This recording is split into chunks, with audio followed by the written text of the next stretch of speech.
Et le CARUD de Aide à Alès. Et ECO, le CARUD d'ECO sur Nîmes. Donc on va traiter tout le droit des consommateurs. On va faire une première partie sur la citoyenneté des consommateurs. Il y aura un focus sur les femmes consommatrices, où on viendra après s'interroger un peu sur l'inertie des pouvoirs publics et voir qu'est-ce qu'on peut faire après. Et je laisse tout le monde se présenter. Bonjour, vous m'entendez bien? Oui. Bonjour, moi je suis Sadedine, je suis volontaire chez Aide depuis pas longtemps, parce que j'étais syndicale. Et donc je suis ex-usager de drogue et j'ai commencé en militant chez Aide à Nîmes sur le bus d'échange de seringues en 1993 à peu près. Et ce bus avait la particularité, c'était très innovant à l'époque, qu'il y avait avec nous un intervenant en toxicomanie du centre de soins Logos. C'est vraiment le premier bus d'échange de soins qui fonctionnait sur ce mode-là, avec des militants associatifs et un éducateur spécialisé. On va intervenir comme ça ensemble pendant peut-être 2 ou 3 ans. Et lui, à cette époque-là, il était aussi persuadé qu'on pouvait être usager de drogue et être accompagné. Mais finalement, quand je pense ça, je se remets un peu dans le contexte de l'époque.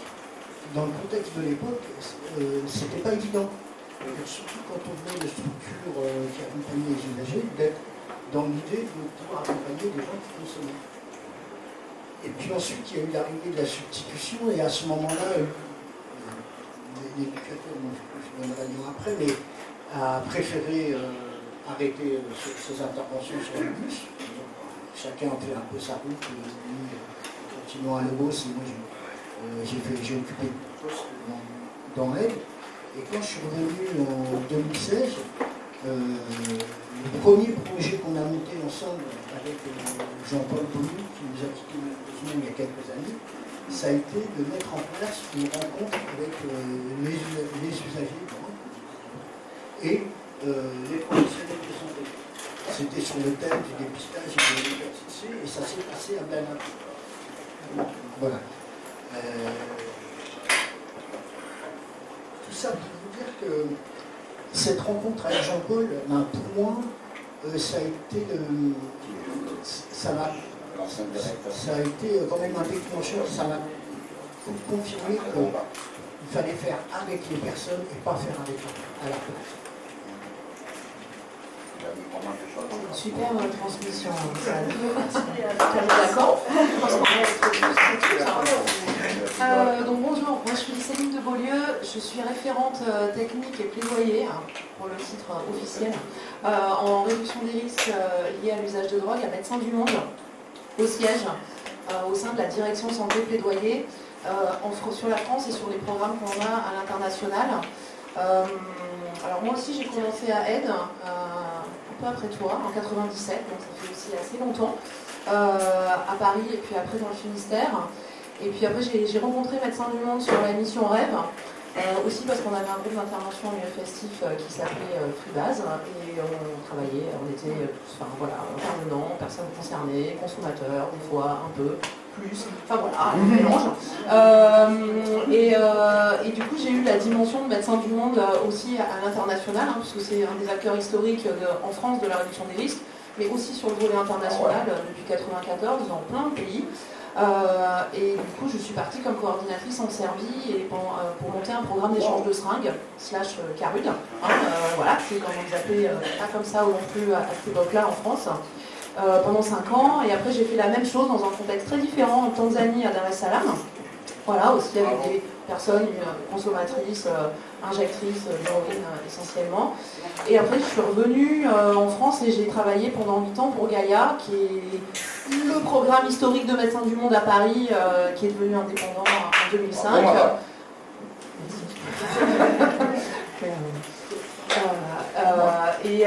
En étant la coordinatrice de la salle de consommation / acte soins addiction, qui ont été rebaptisés comme ça en 2021 à Paris. Voilà, ça nous a demandé, je suis arrivée en 2012, on espérait ouvrir en 2013, on a ouvert en 2016, 30 ans après la première salle suisse à Berne, mais en en France. Donc on sait qu'on est pas en avance sur ces questions-là. Et je suis partie après un peu en Birmanie aussi, parce qu'en Birmanie, on a aussi un programme auprès des travailleuses du sexe en capitale, et dans le nord du pays, auprès des usagers de drogue. Ce sont des pays aussi producteurs, donc il y a aussi d'héroïne, d'opium, et voilà. Et il y a effectivement beaucoup de consommation. Voilà, et aussi elle depuis 2 ans, ravie d'être avec vous et ravie de pouvoir échanger sur toutes les questions qui nous occupent depuis longtemps. Merci, j'ai un certain âge aussi.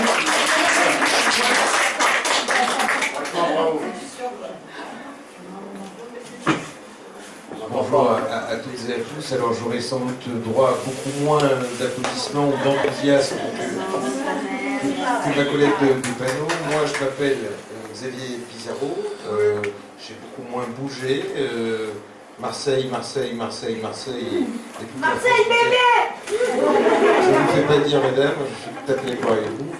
Je suis avocat au barreau de Marseille. Je fais exclusivement des droits répressifs. Donc ça va du pénal jusqu'au droit administratif répressif technique. Je suis co-responsable et coordinateur de la commission pénale du barreau de Marseille. Ça veut dire l'organisme qui chapeaute les commissions d'office.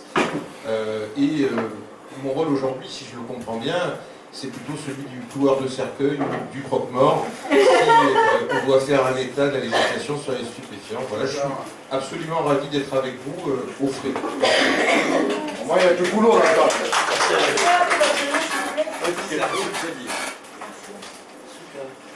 Bonjour, moi c'est Adiciane, la fille du groupe Coachbooks. Ça fait 6 ans que ça existe, c'est un groupe d'auto-support pour femmes et minorités de genre. Le but est de sortir les femmes et les minorités de genre de l'isolement pour la consommation. On les aide à prendre conscience, déjà à reprendre leur place en tant que personnes et pas consommateurs ou consommatrices. Et le but est de les accompagner, soit dans leur arrêt ou dans leur stabilisation de leur consommation, de faire un peu un point et de complètement aller mieux dans leur vie. Voilà, on fait des ateliers, des activités, des repachages. On a fait une brochure autour de la toxicophobie. Là, le but est d'en faire autour de la santé mentale et du consommateur. Et on a plein d'autres projets sur Marseille. On est sur Marseille, on fait partie de la zone Nouvelle.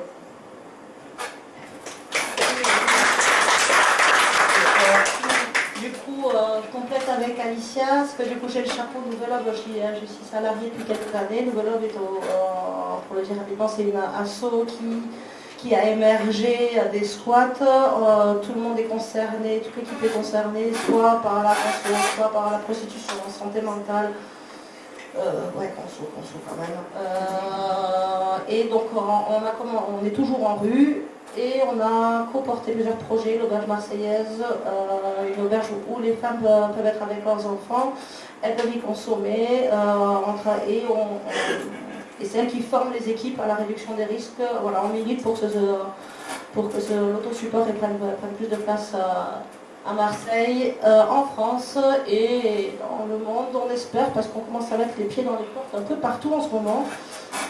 Et donc voilà, Polytooks, il y a une part d'entraide, vraiment, on va les unes chez les autres, il y a une TISF qui va venir, on va ranger chez elle, il y a un rendez-vous médical un peu chaud qu'on n'arrive pas à prendre, ben on y va, on regarde les enfants, il n'y a pas d'heure, enfin vraiment c'est pas une association, on 9h-17h, non il n'y a pas d'heure, on y est du week-end, et on se soutient, tout soutien horizontal.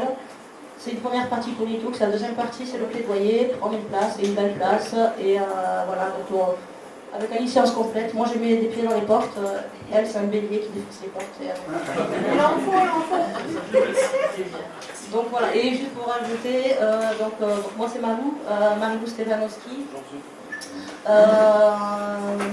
Je suis tombée dedans quand j'étais petite, j'ai vu la réduction des risques naître.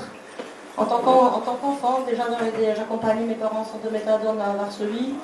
Après qu'on est en arrivant en France, ma mère elle a monté des structures, elle a été dans le sud à un moment donné, elle a monté une structure à l'ELF qui bat encore des ailes cette année. Mais voilà, en tant qu'enfant ou adolescente, quand je le voyais, je suis allée sur les manifs avec elle, je suis allée sur plein d'actions avec elle. Et je suis tombée dedans dans tous les sens du terme et voilà, je suis là aujourd'hui et je porte aussi du coup la voix aux anciens qui sont battus avant. Merci de venir pour ce tour.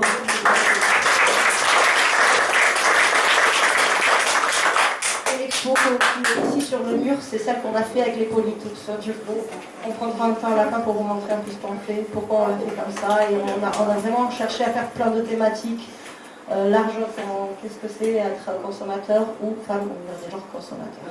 Merci.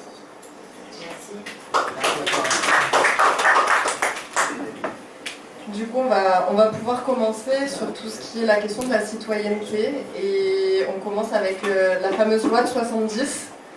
Et c'est surtout, donc on va aller voir du côté de la loi. Donc la question qu'on s'est posée, c'était dans quelle mesure la législation influence-t-elle la stigmatisation en fait, des consommateurs? Si Monsieur Pizarro a des éléments à pouvoir nous apporter.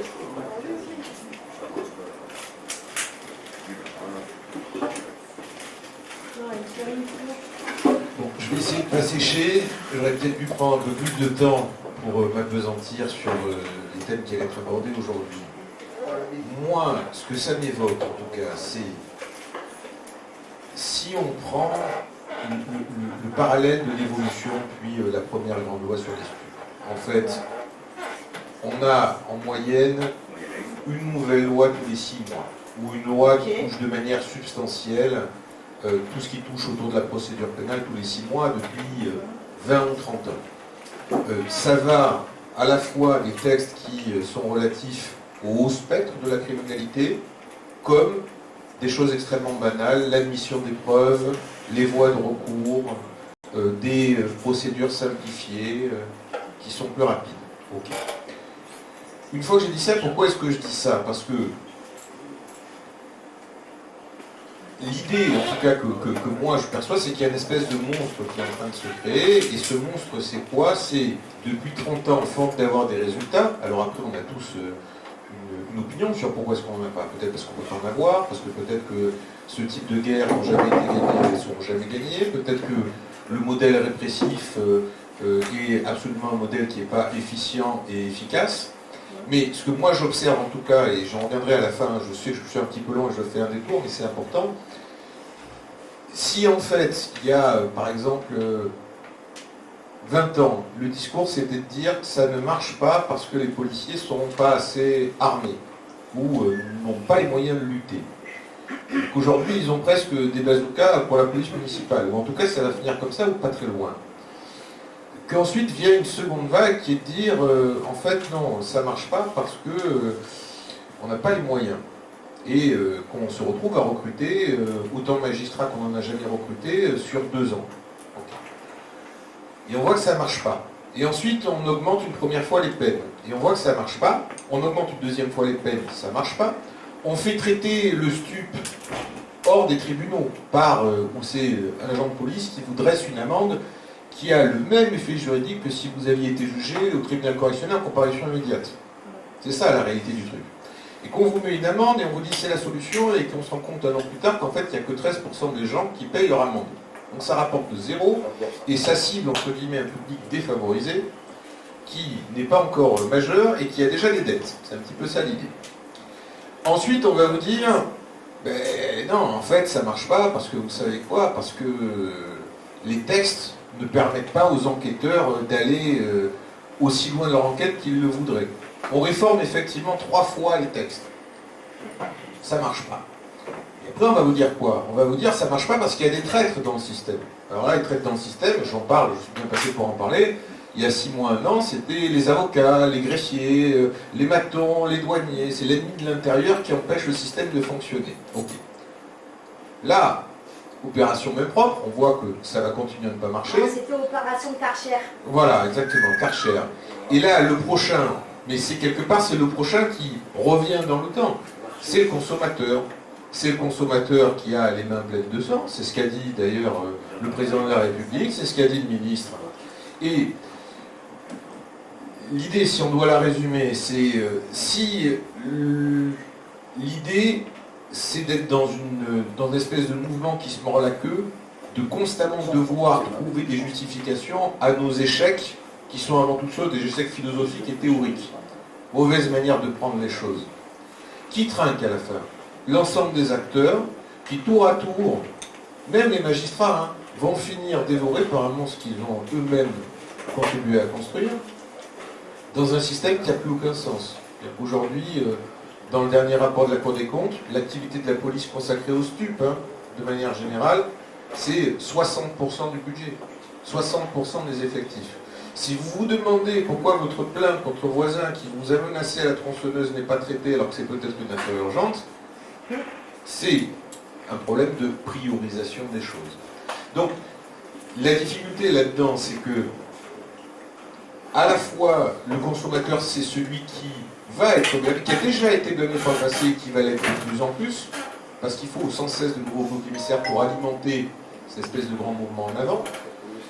Et aussi également la pénalisation croissante et l'impact que ça a d'avoir tout un tas de procédures dérogatoires sans procès avec des garanties qui sont minimales et qui laissent un impact très fort.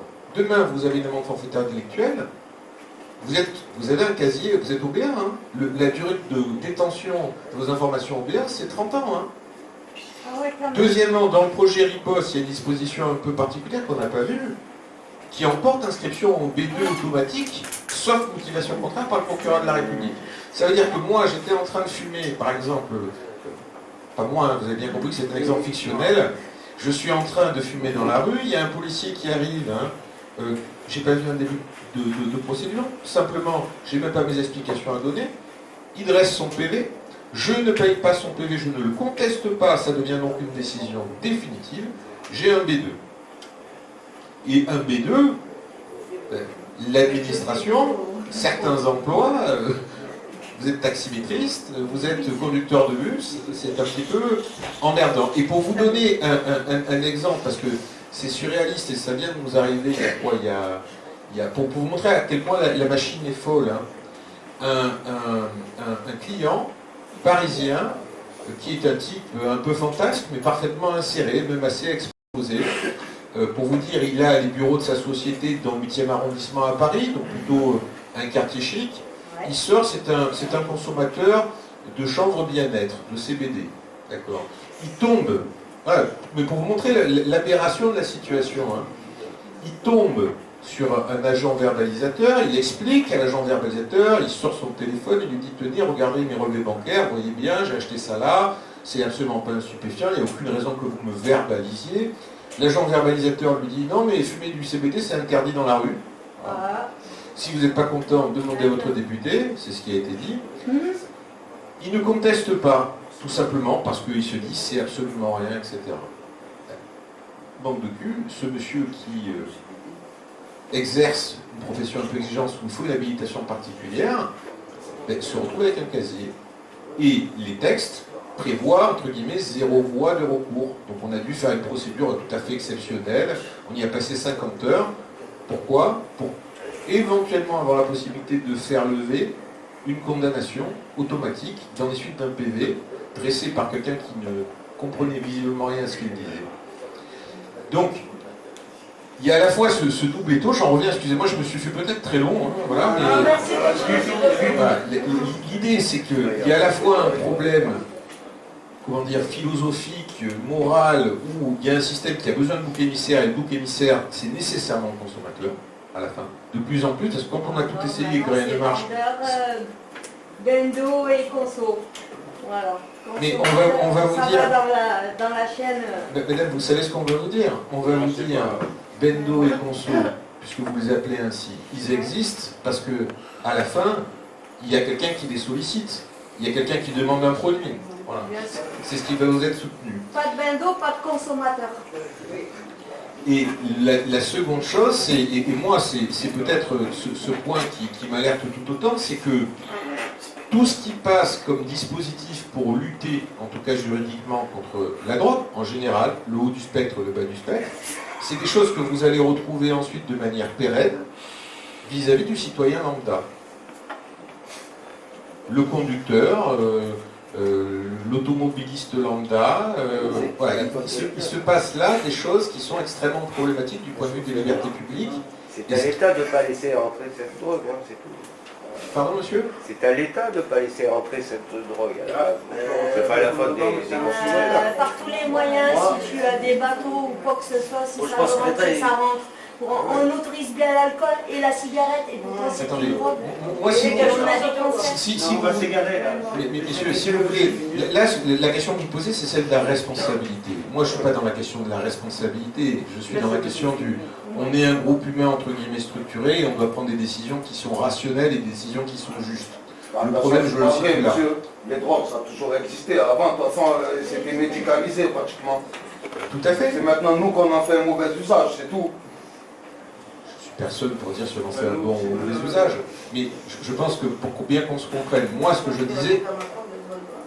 disais, c'était en fait pourquoi tout ceci est dangereux et pourquoi tout ceci, pour revenir au sujet principal, est encore plus dangereux pour les plus vulnérables, c'est-à-dire les consommateurs, c'est-à-dire qu'ils sont en train de plus en plus de devenir les boucs émissaires d'un discours qui tourne à vide et qui ne fonctionne pas. Et oui, mais c'est la loi de 70.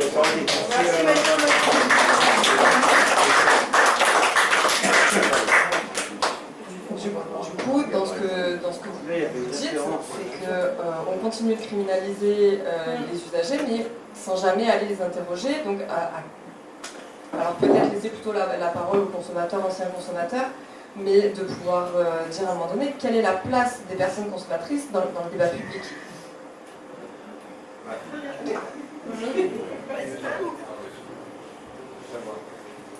En fait, ça résonne énormément ce que tu dis, et heureusement que du coup les journées support d'impunité, elles servent aussi un peu dénoncer ça, réfléchir ensemble et analyser, parce que derrière cette violence qu'on fait porter, violence systémique d'État qu'on fait porter sur nos épaules, si je le dire peut-être comme ça, donc du coup, il va y avoir une stigmatisation de l'État complet, des citoyens dans son ensemble, c'est-à-dire qu'on va avoir un enfant, un collègue de travail qui est consommateur, il sera du coup responsable de beaucoup de choses, du coup, il sera criminel et responsable de la cause des faits.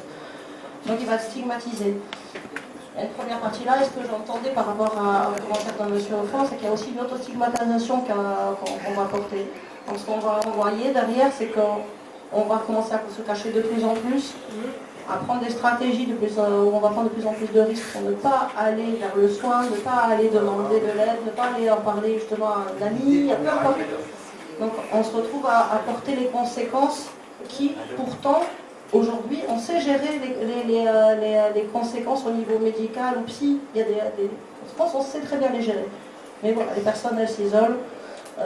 Les amendes forfaitaires, enfin je pense à ça aussi, mais les amendes forfaitaires, les conséquences là-dessus, les pertes de permis qui sont pendant 1 an, donc entre les gens qui ont des problèmes de santé, dans le milieu ruraux, le travail, la famille, enfin voilà, donc c'est des amendes qui, et d'une région à l'autre, c'est pas les mêmes tests, etc.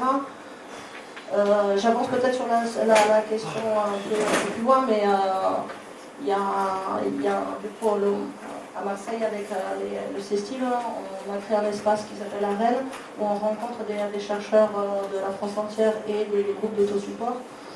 Et donc ça, c'est une question qu'on s'était posée. Il va y avoir une recherche, elle a commencé avec notamment plusieurs départements français, où on va travailler avec des équipes de police, voir comment ils fonctionnent, comment ils font les tests antidrogue, comment ils mettent les amendes, comment se passe après tout le process jusqu'à la récupération de permis, et les conséquences que ça a aussi, autant individuelles que sociétales, parce qu'au final ça coûte plus cher et on met de plus en plus de gens en danger. Donc voilà, il y aura une recherche qui va activer ça.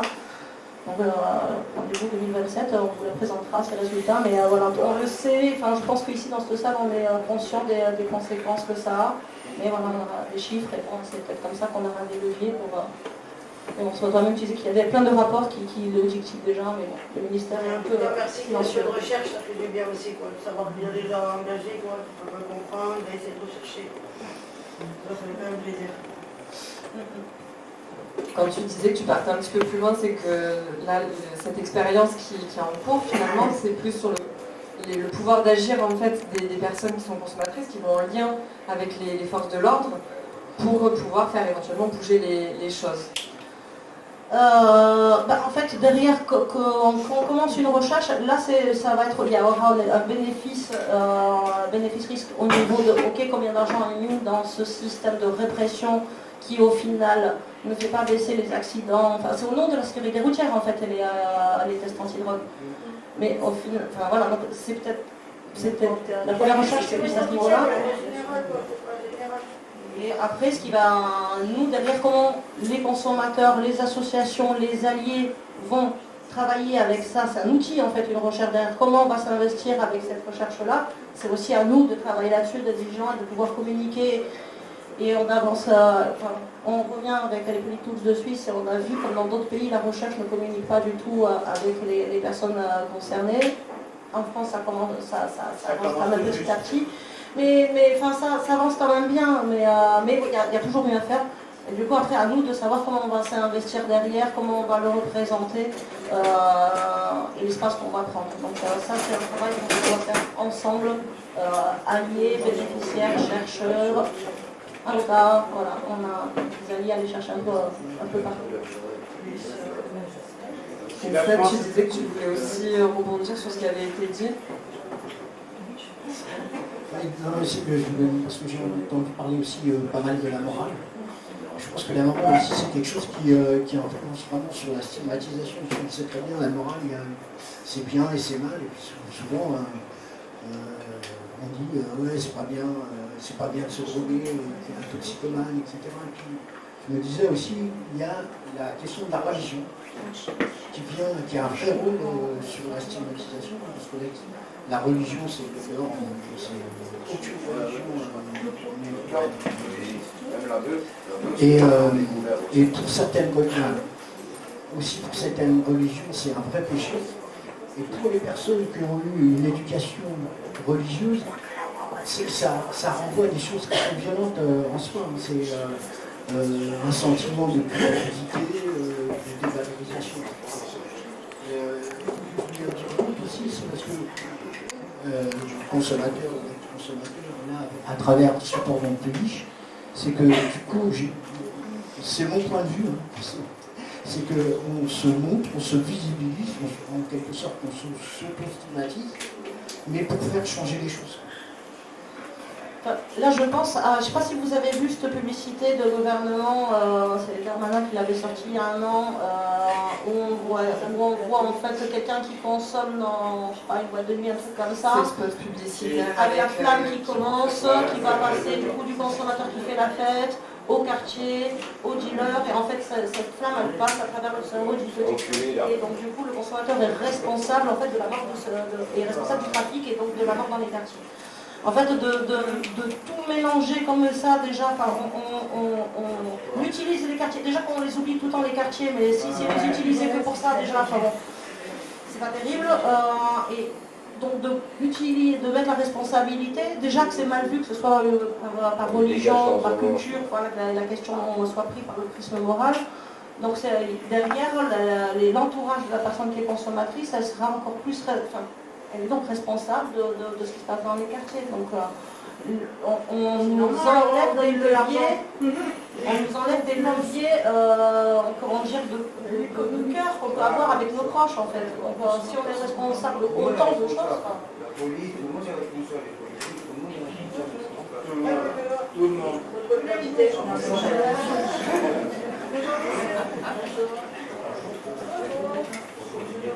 Comme il a dit, on est tous responsables.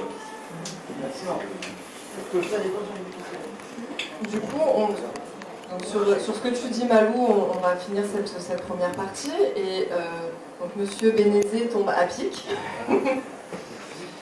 Et donc Monsieur Bénézé, vous me corrigez si je me trompe, mais du coup vous êtes conseiller municipal à la mairie de Nîmes, délégué à la santé mentale et à la lutte contre les addictions. Voilà. Alors, est-ce que c'est un peu trop rapide si on vous invite à venir parler de suite? Allez.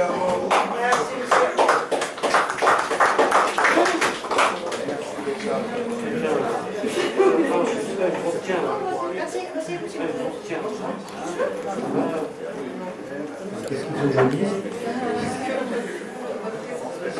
Non, la réponse à moi. Ah, ma présence. Alors, je montre parce que voilà, je vous vois mieux. Voilà, donc je m'appelle Olivier Benzé, je suis. Dans une vie antérieure, j'étais dans la médecine puisque j'étais pneumologue et donc j'ai eu affaire à quelques structures de sevrage tabagique. Ce qui m'a amené à rentrer en contact avec les consommateurs d'autre chose que le tabac. Et aussi bien sur le plan solide que sur le plan liquide, donc j'ai eu contact avec les addictions à cette occasion-là. Il faut quand même reconnaître que le maire a eu le nez creux en disant qu'il voulait créer une délégation pour la santé mentale et les addictions. Depuis que je suis intégré dans cette ambiance, que je connaissais un peu, mais quand même d'un peu plus près, il y a eu quand même beaucoup de flair, il y a eu beaucoup d'anticipation, notamment sur la santé mentale. Et évidemment, le lien entre santé mentale, addiction, les passages de l'un à l'autre sont évidemment très, très évidents.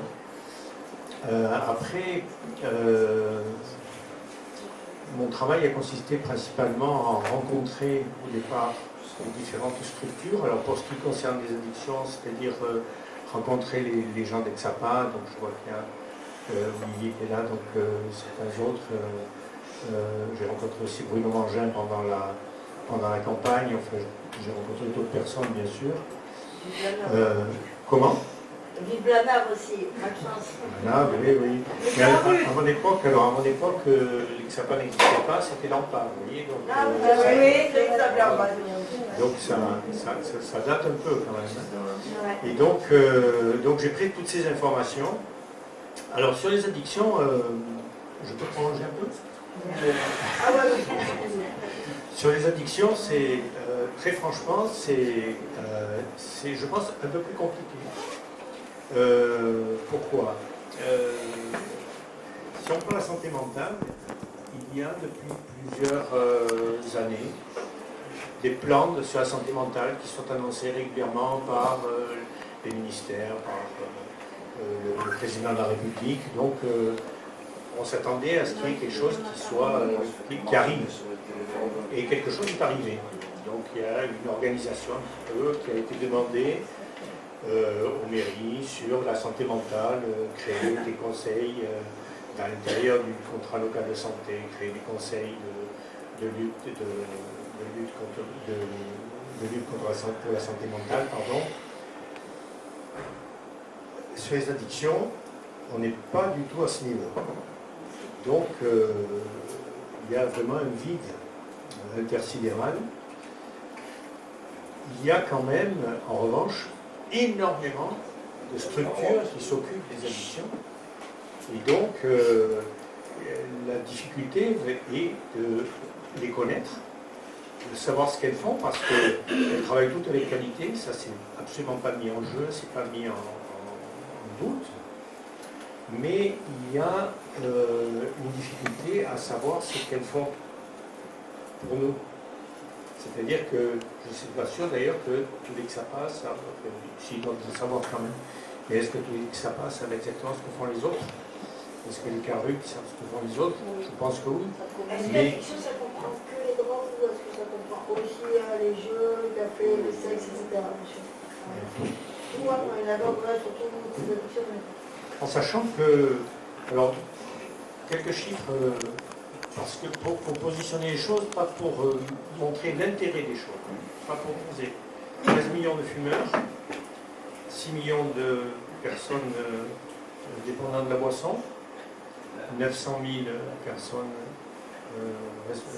soumises au chiche. Voilà, ça pose une partie du problème, évidemment. Alors, les addictions aux écrans. Au casino, par exemple. Pardon? Au casino, admettons. Le casino, ça en fait partie. L'addiction au jeu, bien sûr. Je peux poser une question?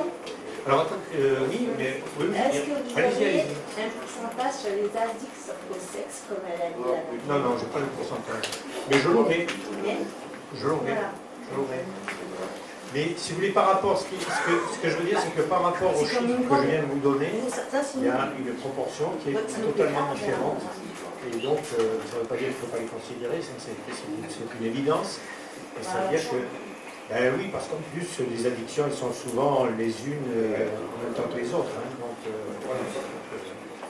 voilà, écoutez, j'ai fait juste...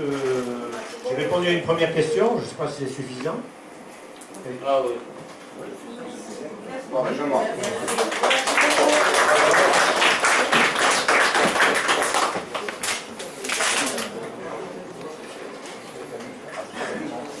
Et entre chaque partie, on a le plaisir d'accueillir Mimi, qui est actrice, qui est venue récolter la parole des usagers dans les 4 carrures du Gard.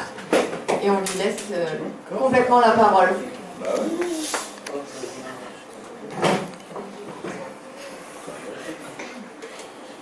Vous êtes venus au monde, comme moi. Moi, je suis là. Je prends un café, ça me réchauffe, ou alors ça me fait frais dedans. Je dors dehors. Il peut faire froid, il peut faire très chaud aussi dehors. Et puis, il y a la solitude. Je suis transparent.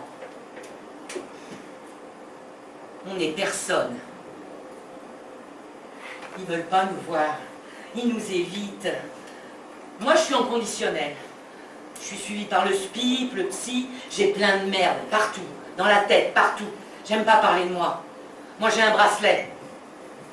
Moi, je prends des trucs. Des médocs. Fort, fort, très fort.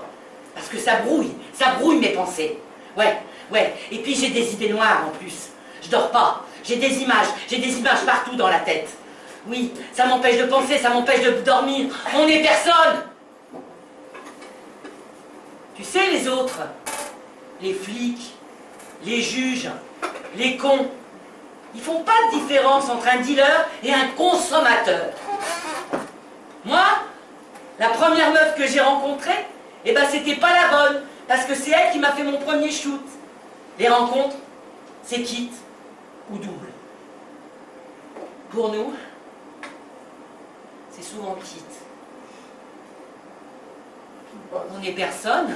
On n'est personne. Moi, j'ai pris de la coke pendant 30 ans, c'est long. C'est long, ouais, c'est très très long, 30 ans de coke. Alors décroché, tu vois, on se fait des petits arrangements avec sa conscience. Mais ici, tu vois, juste je voudrais te dire, ici, là, tu vois, eh ben c'est différent.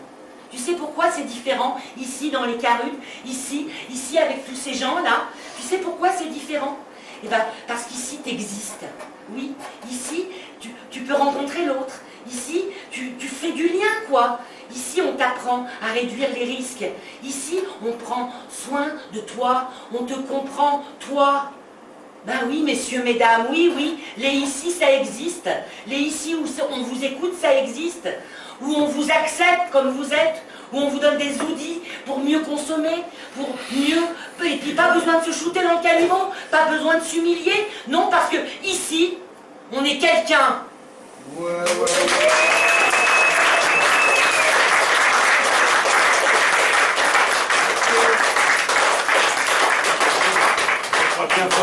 Merci beaucoup, Mimi. Et tous les dires, ce sont exactement les mots des personnes qui ont été interrogées. Mimi n'a rien changé. Elle peut faire voir. Tout à l'heure, on parlait aussi de tout ce qui était la question du stigmate. Ça, tu parlais de l'autostigmatisation. Et il y a aussi une population dans les consommations qui est très fortement stigmatisée, et c'est les femmes qui souvent portent des doubles, voire une triple stigmatisation. Et du coup, on va laisser la parole au Polytoux et savoir comment on vit en fait aussi cette double triple stigmatisation. Cette stigmatisation qui a plusieurs niveaux, donc en fait, comme on disait un peu, il y a la stigmatisation qui va se faire au niveau de la société. Donc l'image, donc là c'est avec les médias qui vont, la manière dont on est représenté, les politiques, l'art peut représenter. Transpotting a fait pas mal de mal. La maman dans Transpotting qui laisse son gosse crever. Pulp Fiction, enfin, c'est la déchéance, elle sait pas ce qu'elle fait, il y a qu'un mec pour la sauver. Enfin, cette manière de montrer les femmes consommatrices, même dans les films qu'on juge chouettes en fait, hein, enfin, on est toujours un peu délégué comme irresponsables, dangereuses ou faciles ou à prendre. Donc voilà, ça c'est un peu l'image de qui vient de l'extérieur. En second niveau,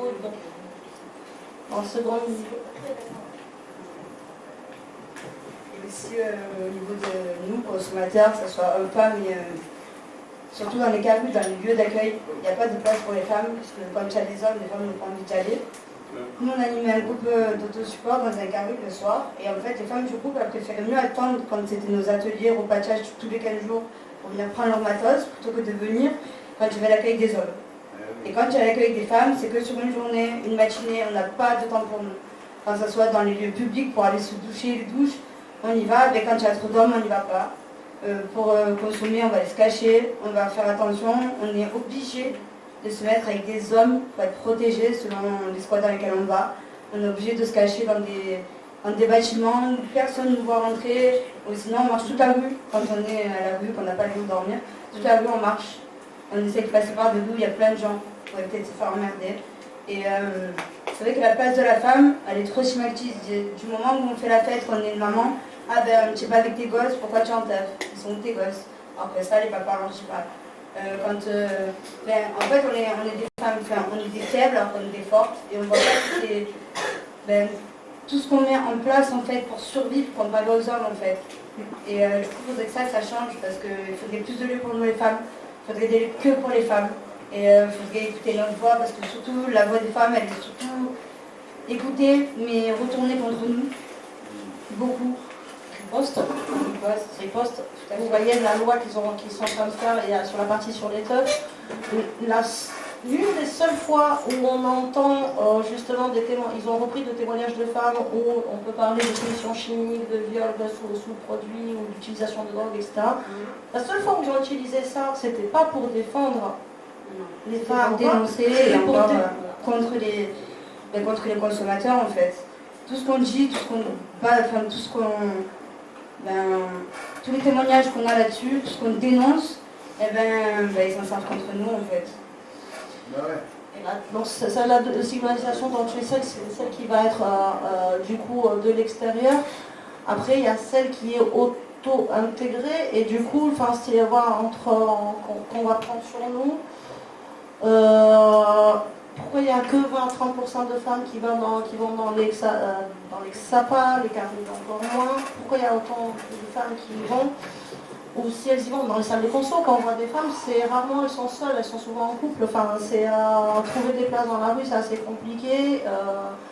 Et dans ces endroits-là aussi, c'est plus les microstructures où les femmes elles vont s'adresser. Même dans les accueils, quand vous prenez les accueils de nuit où les femmes elles vont, il y a beaucoup de viols. Voilà, parce que justement, c'est là où elles sont un peu les proies. Et il y a beaucoup de femmes qui ne dénoncent pas de peur des représailles et de peur aussi de ne pas pouvoir retourner à l'endroit là où elles se sentent en sécurité en fait. Et voilà, c'est assez dur. Et du coup, cette stigmatisation, si on subit une agression, peu importe que ce soit un vol, peu importe un truc, on veut aller en parler. Alors que ce soit à que ce soit une infirmière dans un centre, que ce soit un ami, si on est consommatrice, mais qu'est-ce que t'avais pris? Tu as jusqu'à où? Il ne faut pas s'habiller comme ça. C'est toujours la faute de la femme en fait. Voilà, la consommation va prendre le pas sur tout en fait. Et donc les plaintes sont souvent pas prises, les accompagnements sont pas faits, on pense pas à une PrEP suite à un viol pour une femme consommatrice. Enfin vraiment, on a plusieurs témoignages où du coup parce qu'elle est consommatrice, on va aller chercher du coup plus la santé, le côté addicto, le côté mais on ne va pas voir la demande première de la dame. La dame elle est venue pour un viol, voilà, elle est venue de demander un soutien là-dessus. Et c'est la consommation prend le pas sur tout. Donc voilà, c'est comme tu disais, cette stigmatisation, double stigmatisation, triple stigmatisation. Donc voilà, il y a l'État, il y a les amis, les personnes qui sont autour en premier plan et nous-mêmes. Et en fait, voilà, pourquoi Support Don't Punish, on a voulu, et merci de l'invitation, on a voulu venir ici. C'est, en fait, voilà, la force, elle vient de nous, on veut prendre la place, la belle place. Et en fait, quand on est un maire, on le voit aussi dans une des photos, quand on est maman et consommatrice, le prod, c'est souvent de l'automédication et on va le prendre justement pour tenir, en fait. Et droguer n'est pas égal perte de contrôle, n'est pas égal déchéance.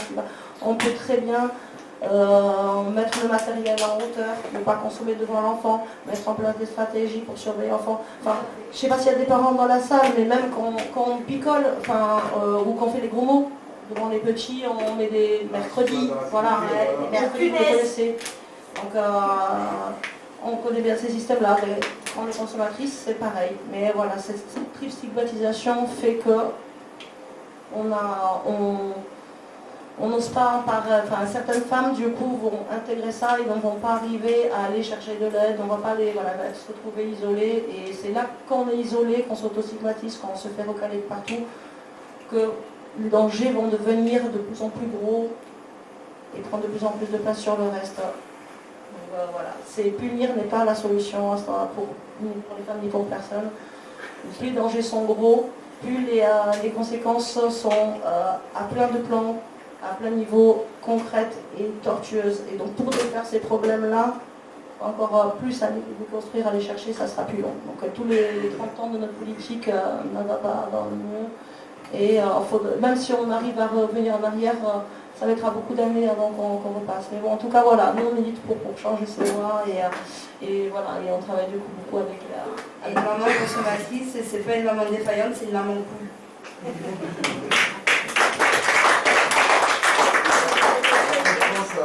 Je pense qu'on est consommateur de drogue, tu vois, on a tout documentaire des producteurs qu'on a pris et tout, quand il y avait ça, je m'explique encore, les jeunes qui arrivaient, on arrivait encore à leur expliquer des choses, des machins, des trucs, tu vois. Et maintenant qu'il n'y a plus de cas de choses, on a ça depuis, quoi.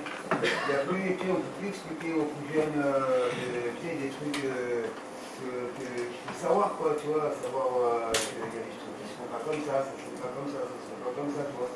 Donc, ouais, je trouve qu'il y a des trucs qui s'opèrent, quoi. Il y a des bons sens qui s'opèrent, quoi, qui passent. Ça, pour moi, c'est dû à la stigma. Justement, c'est là parce qu'on va intégrer, on ne va pas oser en parler. Et pourtant, les connaissances, on les a, l'expertise, on l'a. Et avec les alliés, on peut justement aller valider. Le baptême.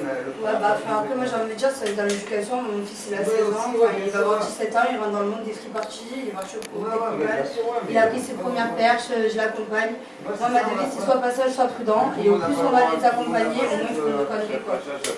Ils font des conneries, il faut faire des conneries pour eux, mais il faut les accompagner, ils font les choses mieux, en fait. Après, tout ce que les associations par exemple, toi, c'est que tu peux trouver quelqu'un à t'approcher, quelqu'un qui va t'associer après les événements. En fait, c'est pas l'interdiction qu'il faut faire, c'est l'accompagnement, en fait. Plus tu vas interagir, plus tu vas aller dans le mur, plus tu l'accompagnes, plus il apprendra les petites techniques, il se mangera moins les gants, il fera le Et après, justement, autour de cette stigmatisation dans les structures qui accompagnent les consommateurs, les consommatrices, il y a des espaces qui peuvent être pensés alors, effectivement avec peu de temps. Mais c'est comment, dans nos structures, en fait, on peut accompagner sans stigmatiser. Et je crois qu'il y a ça qui est aussi... C'était pour aller un peu dans ce sens-là. Alors après, je connais pas l'ensemble des Caribes, mais j'ai l'impression que les équipes des Caribes ont pris la question de l'accueil des femmes un peu différemment ces dernières années. Après, moi, je peux parler du Caribes dans lequel j'étais. Notre préoccupation, c'était quand même l'équité. Et tout ce qu'on faisait, c'était effectivement... Je prends des exemples, comme ça c'est parlant, mais on a fait des week-ends santé, autant de femmes que d'hommes. À chaque fois qu'on a monté des actions, on avait toujours ce point de vigilance. Et du coup, je pense que ça joue ça joue après avec la relation entre le jour et Raphaël. ça règle pas tous les problèmes, hein, c'est pas ce que je dis. Mais du coup, on est sur une autre approche et vu des choses différemment.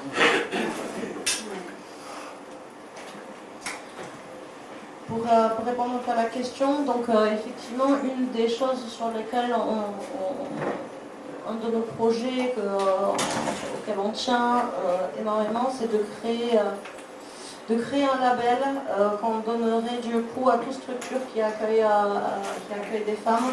Et ce ne serait pas forcément que les CARUD en fait, parce que les CARUD, effectivement, il y a de la modernisation dans les salles de conso. Il n'y a pas d'espace salle de conso aux femmes, mais il y a des espaces qui sont un peu pensés. On va prendre la grande salle un peu pour celle qui est la femme. Après, c'est toujours des réflexions, qu'est-ce qui vient en couple, comment on fait. Ça avance petit à petit. Après, effectivement, c'est l'autosupport qui a beaucoup de place là-dessus. C'est-à-dire que c'est comment on fait ensemble. Et après, il faut beaucoup de souplesse. Et pour avoir de la souplesse, il faut avoir du temps, de l'argent et les budgets de baisse, malheureusement, dans notre milieu.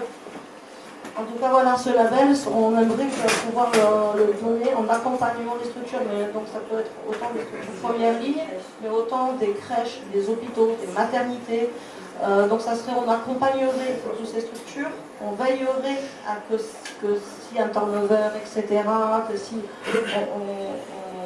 on accompagnerait un peu les de toutes ces structures-là à veiller à que s'ils tiennent dans le temps. C'est pas juste pour avoir un label et après ça donne une carte blanche. En fait, le but, c'est d'aller chercher des femmes consommatrices isolées, pas que les femmes à la rue qui fréquentent ce genre de structures, mais des personnes un peu lambda, qui ont du mal à parler de leur consommation, qui sont isolées au niveau de leur famille, et qui leur permettrait surtout d'être accompagnées avant que l'ASE tape, en fait. Parce que quand on est dans des écoles, on fait des signalements à Tchorlarigo, à l'ASE, alors que si là, justement, on les repère, on les oriente, ben, ça éviterait que des enfants perdent des mamans et que des mamans sont encore plus dans les consommations parce qu'elles n'ont plus leur petit, en fait. Parce que quand une maman elle perd son enfant, elle va se réfugier un peu plus dans son isolement et ça est la défaillance et pour elle et pour le petit en fait. Et le but c'est de devenir une ville qui puisse accueillir mieux les femmes consommatrices et surtout rendre de familles beaucoup plus heureuses et accompagner les femmes dans leur consommation et dans leur isolement. Est-ce qu'il y a quelqu'un qui veut rebondir ou compléter ce qui a été dit par Alicia et Malou? Je ne sais pas si ça va rajouter, parce que je suis évidemment 200% d'accord avec tout ce qui a été dit, hein. Ouais. Tous les constats. Ça tu l'as dit, mais il y a énormément de progrès à faire dans l'accueil. Enfin, je veux dire, on se heurte quand même toujours à quelque chose dans les CARUD et dans les XAPA, parce que dans nos statistiques, dans les chiffres qu'on a, il y a plus d'hommes. Et donc du coup, décompose les choses en disant qu'il faudrait des espaces non mixtes, parce qu'il y a énormément quand il y a des violences dans l'espace, enfin dans la rue, les gens qui vivent dehors, qui sont confrontés, effectivement les femmes qui ne veulent pas, ou vont avoir plus de mal à venir dans des dispositifs où elles peuvent potentiellement rencontrer les agresseurs de la nuit précédente, des jours précédents, de tous ces temps-là. Mais comme ces statistiques elles sont là, c'est difficile pour même à la fois je pense nos tutelles, hein, les financeurs, de dire, regardez, il y a beaucoup d'hommes, donc en fait, tout d'un coup, on ne peut pas faire des choses pour les femmes, parce que sinon, qu'est-ce qu'on fait? Enfin, l'équité, elle se place pas au bon endroit, je pense. Et il y a besoin, et dès qu'on fait des espaces femmes, oh, surprise, il y a plus de filles actives, il y a plus de gens qui viennent, de femmes qui viennent, parce que ce que vous l'avez dit, elles recherchent de la sécurité, on a besoin, et ces espaces non mixtes, c'est les seuls endroits. Exactement, elles se sentent bien, où il y a pas de où il y a de la sécurité, c'est ça ce qui prime. Dans les espaces de consommation, dans les salles de consommation, c'est aussi ça, l'élément premier que les gens recherchent en venant, c'est la sécurité. Personne n'a envie d'injecter dans l'espace public devant tout le monde. Personne n'a envie de ça. Voilà, il n'y a pas le choix. Il y a des moments où les gens ne peuvent pas le faire autrement. Ça, c'est aussi quelque chose qui est essentiel. Donc il y a besoin de montrer que ces données, ces statistiques, tout ça, ça a besoin d'évoluer. Il y a besoin de beaucoup plus d'espaces non mixtes pour montrer que c'est que comme ça qu'on pourra faire sortir les personnes de leur isolement. Et comme on l'a fait avec la réduction des risques, on a dit on a fait sortir les usagers de drogue des caves, parce que tout d'un coup, ils avaient le droit, effectivement, d'exister comme ils étaient. Il y a un truc que je voulais aussi rappeler, Et il y a des choses qu'il ne faut pas confondre. Faut pas confondre consommation et addiction. Je pense que c'est quand même un point hyper important. Là-dessus, on a des données, notamment des Nations Unies, qui disent que, et vous l'avez dit, hein, la consommation de substances psychoactives, elle concerne l'être humain depuis que l'homme existe. Hein. Donc elle a traversé les âges, les temps, avec des interdits, des autorisations selon les produits. Ça fait partie de la nature humaine. Donc comment on l'intègre en tant que société, qu'est-ce qu'on en fait? Et entre 80 et 90% des gens qui consomment des substances psychoactives ne sont pas dépendants et vont très bien. On voit une petite partie des gens, et on voit qui? On voit les gens qui sont en grande précarité sociale. La guerre à la drogue, qui existe depuis les années 70, c'est une guerre sociale et une guerre raciale. Et ça non plus, il ne faut pas l'oublier. Avec Support Don't Punish, c'est quelque chose qu'on répète et qu'on redit. Mais je pense que ça, c'est un truc fondamental. Vraiment, c'est comment cette guerre à la drogue, elle sert à mettre de la lumière sur des personnes racisées, des personnes socialement précaires dans les sociétés, et qui permettent des moyens de coercition, de harcèlement, c'est extrêmement politique. C'est pour ça que la réduction des risques est extrêmement politique, puisqu'elle propose un autre type de société. Désolée, je trouve que c'était hyper important de souligner.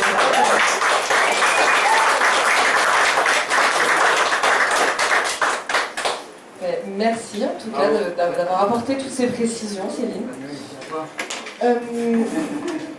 On va donc... Mimi, tu reviens?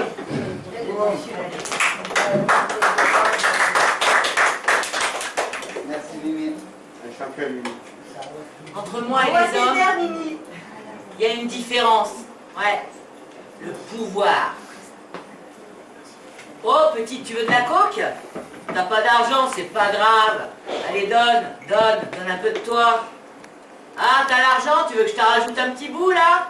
Allez, tu vas me faire une petite gâterie, tu vas me gâter, gagnant-gagnant. Allez, une fellation et t'auras ta dose. Mais une fellation pour moi et les copains, hein. T'es une femme? Double peine. Triple peine. Et puis t'es une femme, une consommatrice. Et en plus, oh là là, t'es une mère. Ouais, t'es une mère. Eh ben dis donc, ma pauvre, t'as fait un gosse? Non, parce que les consommatrices entre nous, ça doit pas être mère.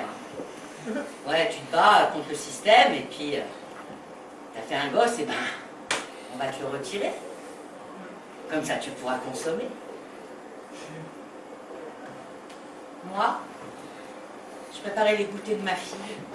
Je lui racontais même des histoires. J'étais là quand elle était malade. J'étais là quand elle riait. J'étais là quand elle pleurait. Moi, ben, j'étais une mère. J'étais une mère comme les autres. T'es une femme. Double peine. Triple peine. T'es une femme. Mais non, non, t'es juste un morceau de viande. Un trou. Moi, j'ai eu le droit à tout ça. Quand j'étais jeune, j'étais belle. Ouais, j'étais belle. Et puis, il m'a fait faire la pute. Et puis, le mariage blanc. Et puis, bah, tout ça, quoi. Ils sont comme des chiens fous. Ils sont extrêmes. Bon, j'ai été call girl. Mais tout ça, c'est de l'argent facile. Ouais, tout ça, c'est de l'argent facile. Quand t'as franchi le cap, difficile de revenir en arrière. C'est pas du plaisir, tu sais. C'est pas un échange. C'est moche. C'est sale. C'est toujours nous qui prenons cher. C'est nous qu'on traîne dans le caniveau, qu'on piétine, qu'on chie. T'es une femme. Double peine. Triple peine. Est-ce que j'ai des droits? Est-ce que j'ai des droits? Moi j'aime l'amour et pourtant j'éprouve de la haine. T'as pas de thune pour consommer? C'est pas un problème, t'as ton cul. Alors écarte et ouvre grand ta bouche. Femme consommatrice, double, triple peine. Les femmes, les nanas, parlons-en, elles s'en prennent plein la gueule. Des gifles, des coups, faut les rassurer, faut les laisser parler. Les femmes, les nanas, parlons-en, elles s'en prennent plein la gueule. Des gifles, des coups, faut les rassurer. Faut juste les laisser parler.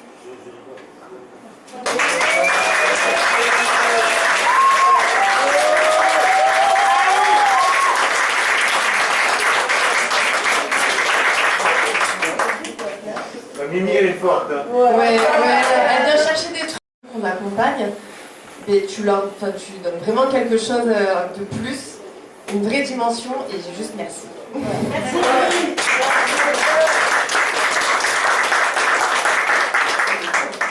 On fait une petite pause de 10-15 minutes, le temps de fumer une clope, et on revient. Le rappel de la loi de 70, c'est qu'est-ce qui était dit, qu'est-ce qui était fait ou pas. On a pu venir interroger aussi la place des femmes, en plus de la place des usagers dans les politiques publiques, pardon. Et maintenant, on va aussi venir aborder toute la question qui est très d'actualité, qui va surtout pas dans le sens qu'on souhaiterait, sur l'inertie des pouvoirs publics, le fait qu'ils font pas grand-chose pour les consommateurs, mais on est plutôt contre le consommateur. Donc lundi, il y a une super campagne qui vise spécifiquement les consommateurs, qui est sortie, donc une de plus. Et Céline, toi tu as fait plusieurs interventions. Il y a eu plusieurs choses au niveau du gouvernement. Médecins du Monde est intervenu.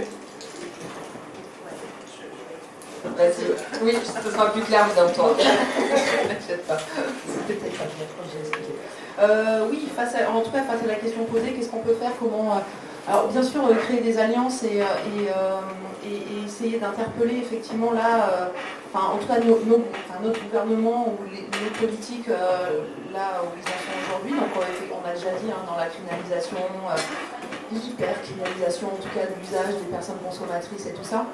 Donc là, à l'occasion de Support Don't Punish, mais ça remonte à presque un an, cette idée. Vous voyez, des fois, dans les médias, vous avez quelques articles comme ça qui viennent nous traverser et qui parlent notamment des consommations de cocaïne, d'alcool à l'Assemblée nationale, au Sénat.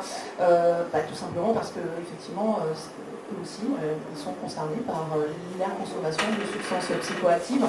Donc pour ce Support Don't Punish, on a fait un petit flyer comme ça, pour dire en gros on est tous concernés, et on est tous concernés par la consommation, mais on est aussi du fait tous concernés par l'accès à la réduction des risques, qu'on a envoyé à tous les députés et tous les députés et sénateurs, sénatrices, avec aussi le petit flyer Support Don't Punish, pour leur dire voilà, on est tous concernés, la consommation de substances psychoactives, ça fait partie de la société, qu'est-ce qu'on fait, est-ce qu'on peut avoir des politiques qui répondent vraiment à l'accès au droit, l'accès aux soins des personnes. Enfin, voilà, c'est en gros l'accès aux soins, le soin plutôt que la punition. Enfin, on est sur voilà, on essaye de suggérer, en tout cas, autre chose que la répression, que la criminalisation de l'usage, de plein de manière différentes. Donc il y a différents leviers quand on fait du plaidoyer. Et ça, c'en est un, d'aller essayer de s'adresser directement et de dire, on leur a dit, ok, si vous soutenez en plus, prenez-vous en photo avec le sticker, envoyez-le-nous, et comme ça on essaie de voir qui est mobilisé. On sait bien sûr qu'il y a des groupes politiques qui sont un peu plus mobilisés. Ils ont aussi besoin de soutien pour avoir un autre narratif. Vous savez, l'autre narratif, que quand un politique se fait choper, attraper en achetant ou en consommant, ne peut pas toujours être dans la « oh pardon, plus jamais je vais le faire, je suis très très... voilà, c'est pas bien du tout, je vais le faire soigner », enfin d'être dans quelque chose d'autre et d'essayer d'assumer, c'est pas facile, c'est pas évident, mais plus il y aura de personnes qui le feront, plus ça permettra de lever en tout cas tous ces... Alors, ça c'était cette semaine, enfin la semaine dernière plutôt, effectivement, où le Premier ministre a essayé de lancer ces tests à tous les politiques. Après, ce qu'on se dit aujourd'hui en le regardant un peu autrement, c'était sans doute aussi peut-être pour parler d'autre chose que de la canicule et du foirage total dans lequel ils sont depuis quelques semaines. Enfin, vous savez, des fois, quand il y a autre chose qui vient sur le devant de la scène, des fois c'est pour masquer ce qu'on ne veut pas trop regarder en ce moment. Donc voilà, parce qu'il a communiqué, je crois, aujourd'hui ou hier, pour dire que les résultats des tests ne seraient pas communiqués. C'est dommage, parce que ça aurait été intéressant, voilà, de savoir. Donc, ce qui peut... C'est très hypocrite. On est dans un système super hypocrite. Donc en fait, notre démarche, c'est aussi de dire, c'est hyper hypocrite, vous faites partie de cette hypocrisie-là. Essayons peut-être d'avoir un dialogue un peu plus constructif. Et un peu après, on parlera effectivement d'autres pays qui prennent d'autres voies. Effectivement, il y a plein d'autres exemples. Après, on a du mal à prendre ces relais.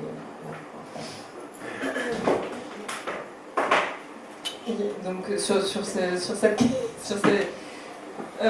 question-là, pardon, il y avait tout ce qui va être l'inertie aussi du coup des pouvoirs publics et en quoi elle est inquiétante pour les consommateurs.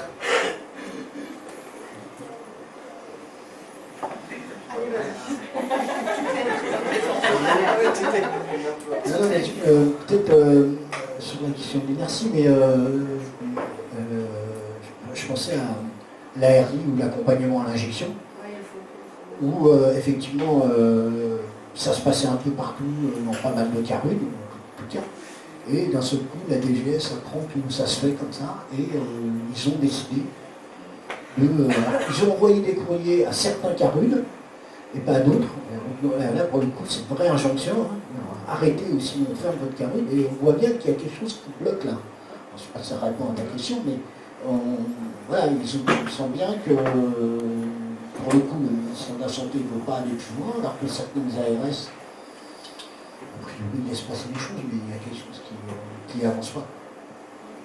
Ou en fait, ce serait fait selon les territoires, selon le bon vouloir des ARS et des politiques locales.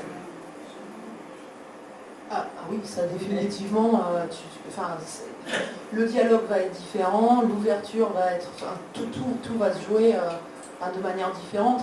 Après on pourra en reparler sur la question des allocations d'addiction, c'est aussi exactement, vraiment les mêmes.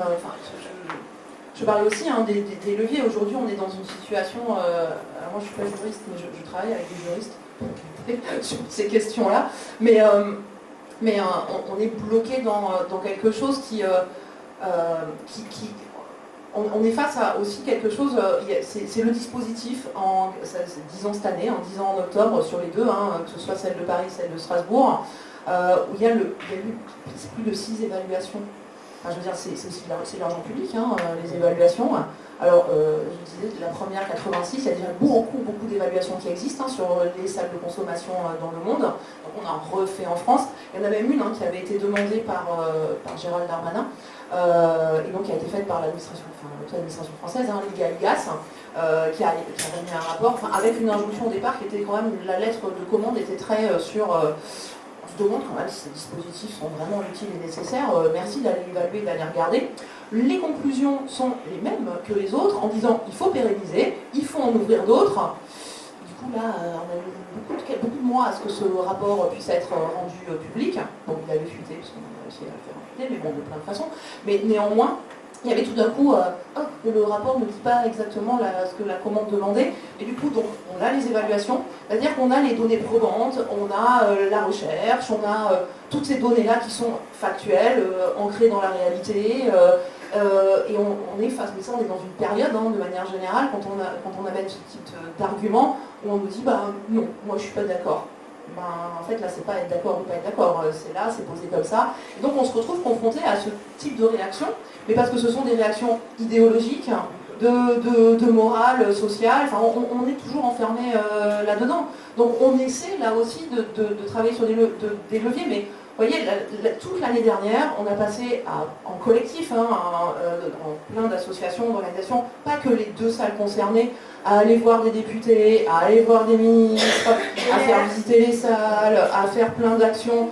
À Médecins du Monde, on a aussi fait une action, c'est-à-dire qu'on a fait des recours en contentieux, on a attaqué l'État en justice pour la pérennisation des actes de soins addiction et pour la réouverture de la HSA marseillaise.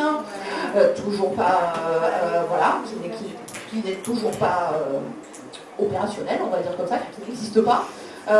Donc on essaie d'autres types de leviers pour dire donnez-nous vos arguments en face, parce que quels sont-ils pour ne pas pérenniser ça. Et la conclusion en fin d'année dernière, ça a été de dire in extremis, 15 jours avant le 31 décembre, parce qu'on est toujours sur la fin de l'expérimentation, de dire on prolonge de 2 ans, 31 décembre 2027. On sait que ça ne va pas être l'année la plus facile. Voilà, donc ça fragilise encore le dispositif. et seulement sur les 2 régions qui sont concernées. Donc là où la demande d'ouvrir d'autres haltes de soins addiction n'arrive pas à trouver de réponse, en tout cas, et notamment sur les espaces de consommation. Et on sait que les espaces de consommation, c'est ce qui manque aujourd'hui dans ce qui est décliné aujourd'hui. Des haltes de soins addiction mobiles, c'est ce qui est demandé aussi. Là, ils ont enfin fini par sortir un cahier des charges, mais pour faire une halte de soins addiction mobile seulement dans les 2 régions qui sont concernées, ça n'est qu'avec des conditions, enfin il faut qu'il y ait un arrêté ministériel, il faut que les lieux de stationnement soient approuvés par le maire ou la maire d'arrondissement, il faut ensuite qu'il y ait des comités de pilotage qui soient mis en place, vous voyez le saut d'obstacles, donc il y a tellement de barrières que ça va être super compliqué à mettre en place. Effectivement, enfin, là ça fait vibrer parce que tu parles de Marseille et entre la salle de consommation de Marseille qui on l'a visité, les embauches ont commencé à se faire, les sous étaient tombés, enfin on y était, ce qui était chouette c'est que du coup avec Nouvel Aube aussi, avec Polytouch, on a commencé à voir l'espace, enfin vraiment on y était. Il y avait tous les appuis qui étaient là, il manquait le papier sur le bureau et avec des frames. Cette inertie, on rajoute maintenant, c'est ce qui se passe à Marseille notamment, du coup avec le bus 3132, c'est le bus méthadone historique de Marseille, le premier qui est arrivé sur Marseille, qui depuis plus de 20 ans est garé à Saint-Charles, au même endroit.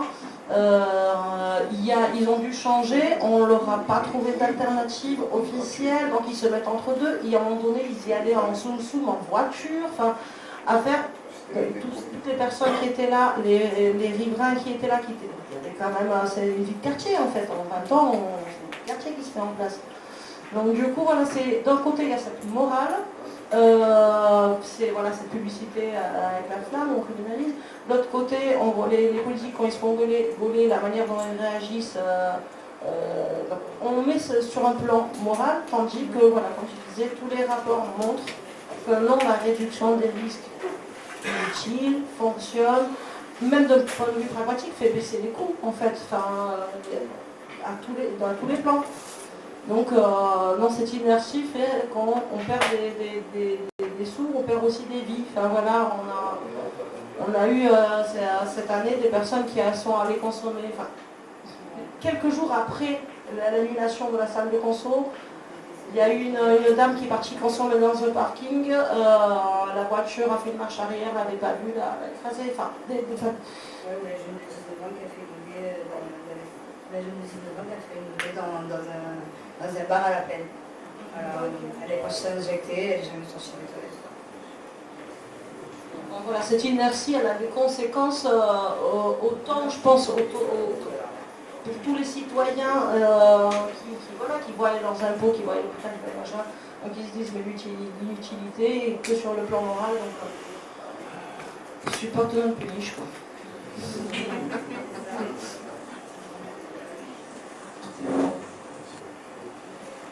Et du coup, on voit bien que tout ce qui est, tous les leviers qui sont mis en place, que ce soit d'aller sur les ministères, de pouvoir solliciter les politiques, de mettre des actions en place, ça ne fonctionne pas, on n'arrive pas à se faire entendre. Est-ce qu'il y a d'autres possibles? Est-ce qu'il y a d'autres choses qu'on pourrait mettre en place? Peut-être, est-ce que du côté de la législation, il y a des choses qu'on pourrait faire bouger à un moment donné ou qui pourraient évoluer dans le sens qu'on attend? Une astuce. J'ai toutes les missions suicides du jour, là, de la première à la dernière. J'essaie de réfléchir et surtout de partir de ce que j'ai entendu.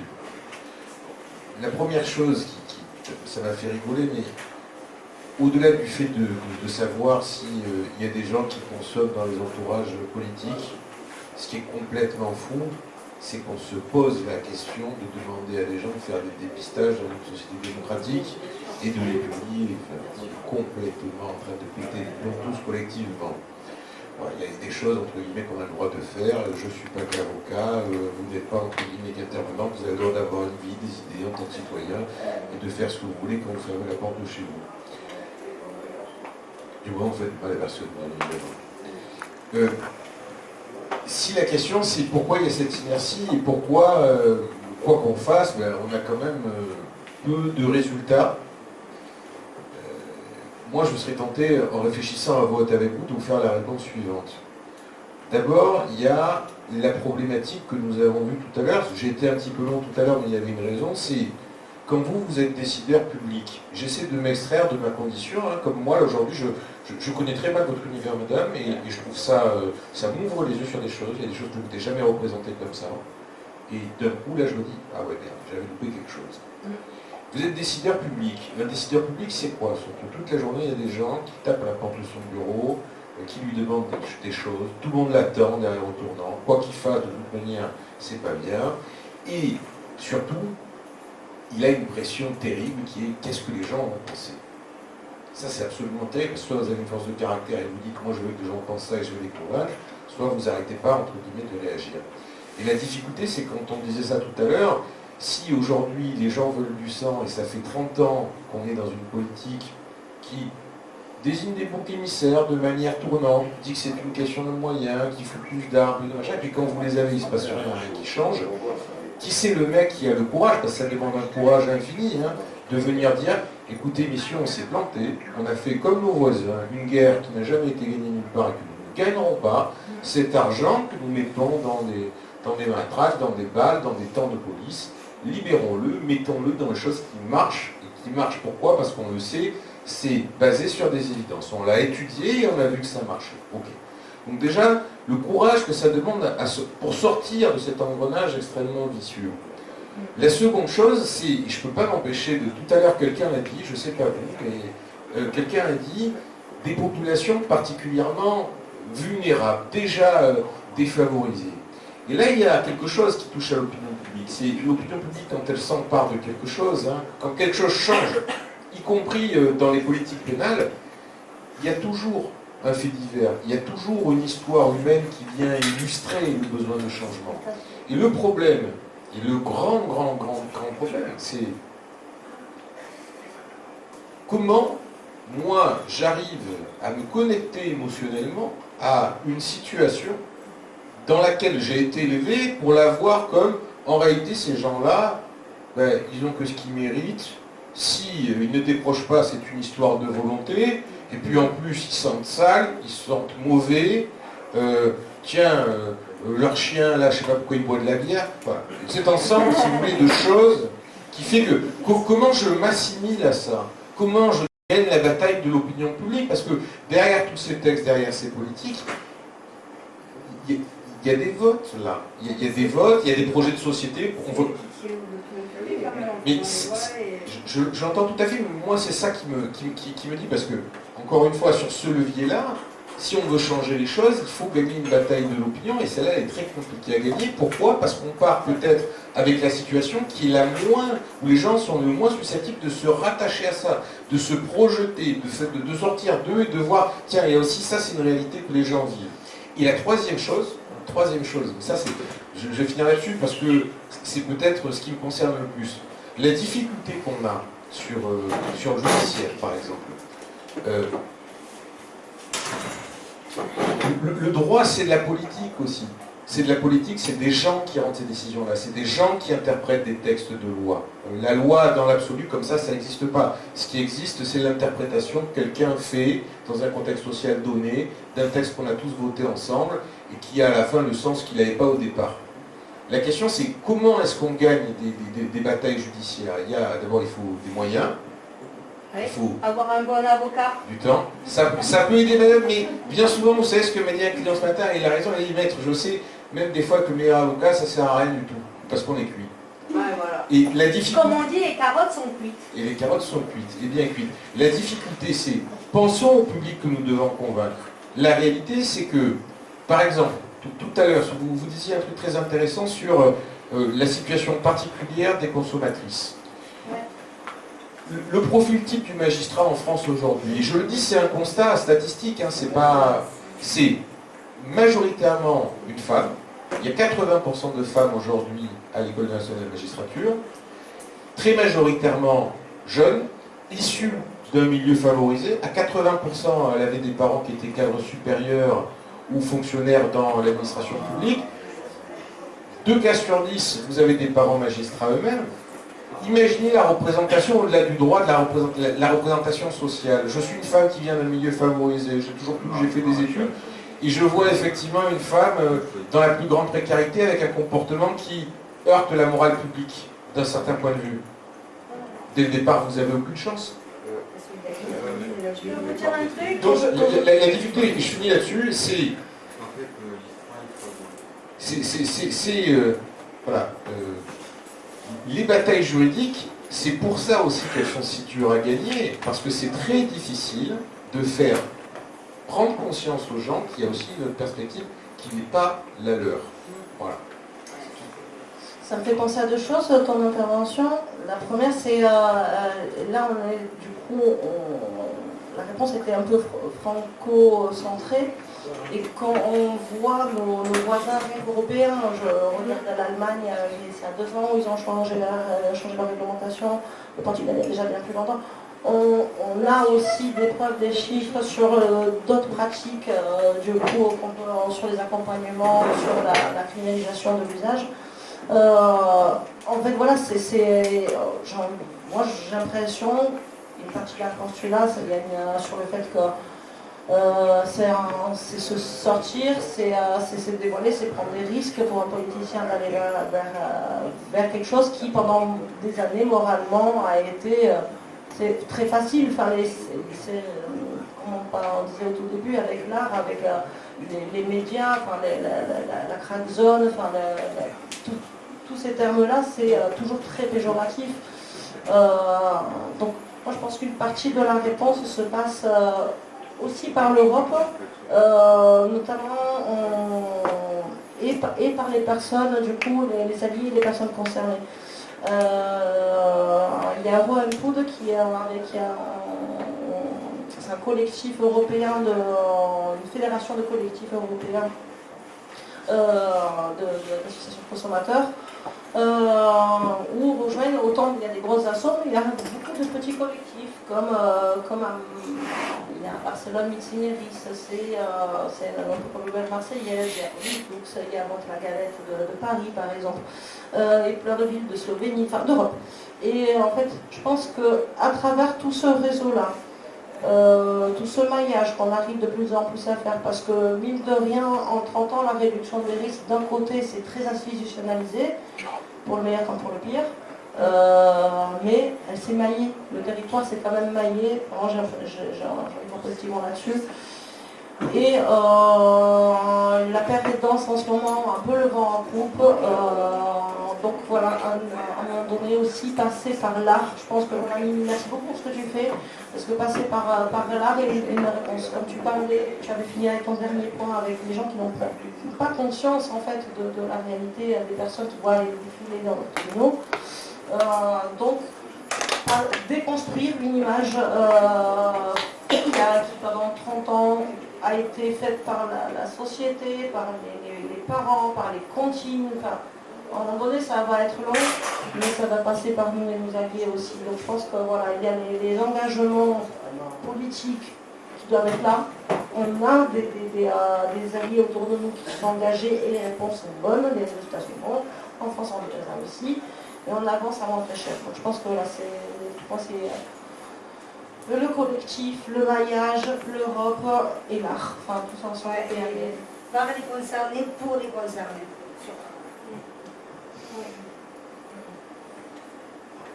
Je ne veux pas prendre d'avance sur la suite parce qu'il me semble qu'il y a un dernier tour sur qu'est-ce qui se passe ailleurs. Donc je ne dirai rien.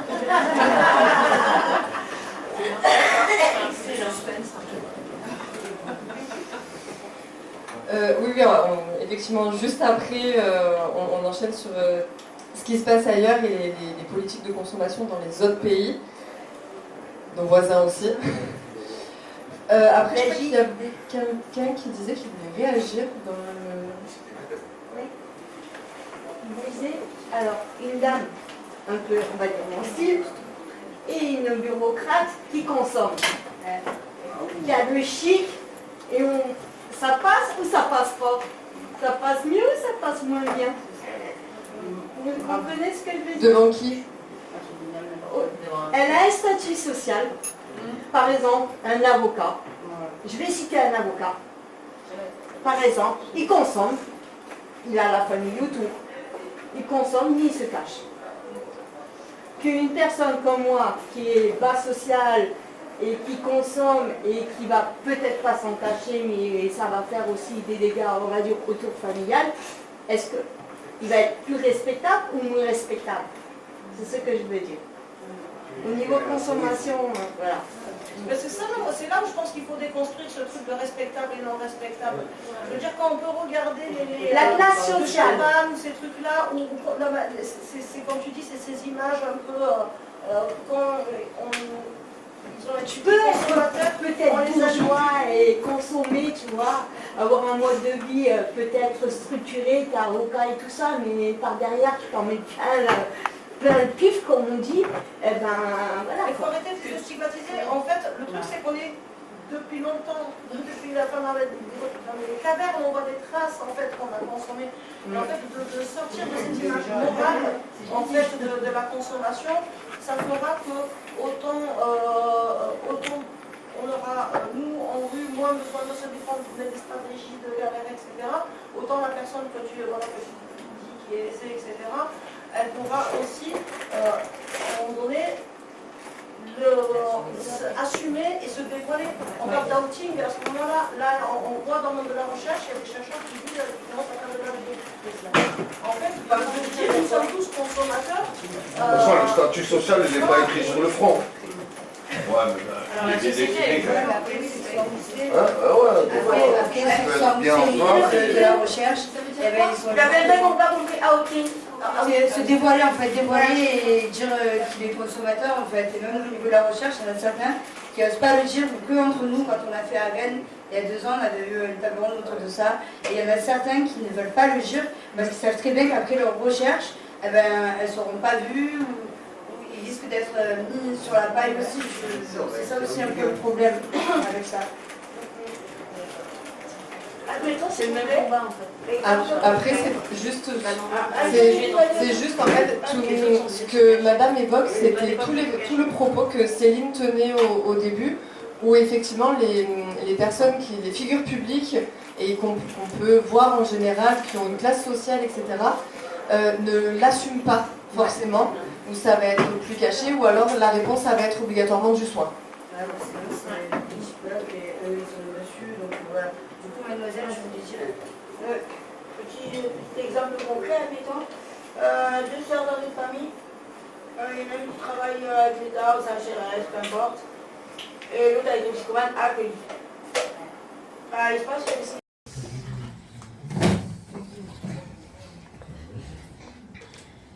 Vous êtes venus au monde, comme moi. Moi, je suis là. Je prends un café. Ça me réchauffe, ou alors ça me fait frais dedans. Je dors dehors. Il peut faire froid, il peut faire très chaud aussi dehors. Et puis, il y a la solitude. Je suis transparent. On n'est personne. Ils veulent pas nous voir, ils nous évitent. Moi, je suis en conditionnel. Je suis suivie par le SPIP, le psy, j'ai plein de merde, partout, dans la tête, partout. J'aime pas parler de moi. Moi j'ai un bracelet. Moi je prends des trucs, des médocs, fort, très fort. Parce que ça brouille mes pensées. Ouais, et puis j'ai des idées noires en plus.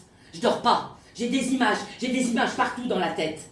Oui, ça m'empêche de penser, ça m'empêche de dormir. On n'est personne.